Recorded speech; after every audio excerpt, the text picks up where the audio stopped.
ఈరోజు నేను మీకు ఈ వీడియోలో ఇండియన్ పోస్ట్ పేమెంట్ బ్యాంక్ యొక్క అకౌంట్లో వర్చువల్ డెబిట్ కార్డ్కి ఎలా అప్లై చేయాలో నేను మీకు చెప్తాను. మరియు అది అప్లై చేసేటప్పుడు మీకు ఒక సమస్య కూడా వస్తుంది. Total cash to be paid is greater than debit account balance అని చెప్పి దానికి పరిష్కారం ఏంటి కూడా చూద్దాం.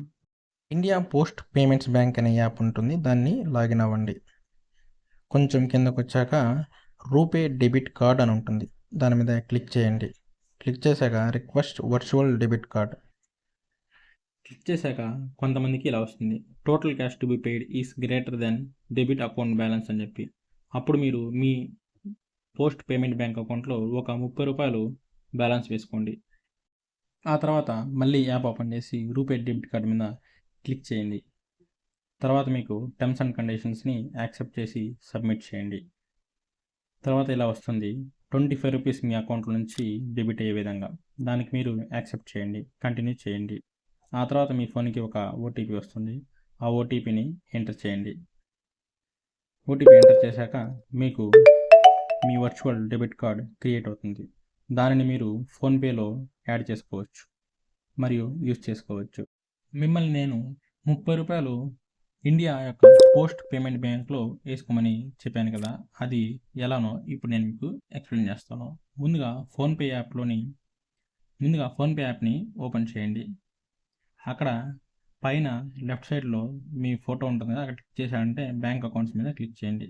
ఆ తర్వాత యాడ్ న్యూ బ్యాంక్ అకౌంట్ దీని మీద క్లిక్ చేశారంటే ఇక్కడ సెర్చ్ బై బ్యాంక్ నేమ్, అక్కడ ఇండియా అని సెర్చ్ చేయండి.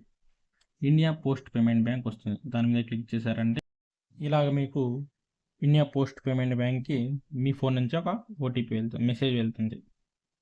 ఆ తర్వాత మీకు లాస్ట్లో మీ ఏటీఎం డీటెయిల్స్ని ఎంటర్ చేయమని అడుగుతుంది. అక్కడ వరకు మీరు ఆపేసేయండి. ఆ తర్వాత మళ్ళీ బ్యాక్ వచ్చేసి ఫోన్పేలోనే టు సెల్ఫ్ అకౌంట్ అని ఉంటుంది. దాని మీద క్లిక్ చేశారంటే మీరు ఏటీఎం పిన్ డీటెయిల్స్ ఎంటర్ చేయకపోయినా అక్కడ మీ అకౌంట్ మీకు కనిపిస్తుంది.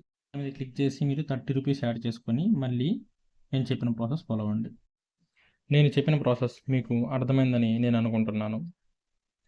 ఈ ఫోన్పేలో అమౌంట్ అనేది యాడ్ చేయడం ముందు పెట్టాల్సింది, కానీ ఇది ఎడిటింగ్లో వెనక పెట్టాల్సి వచ్చింది. అది మళ్ళీ రికార్డ్ చేయడం వల్ల అట్లా అయింది. పూర్తి వీడియో చూసి మీకు అర్థమైందని నాకు కామెంట్లో తెలియజేయగలరు. ఒకవేళ అర్థం కాకపోయినా కూడా కామెంట్లో చెప్పండి, నేను అక్కడే మీకు రిప్లై ఇస్తాను. ఈ వీడియో మీకు నచ్చినట్లయితే లైక్ చేయండి, షేర్ చేయండి, సబ్స్క్రైబ్ చేయండి.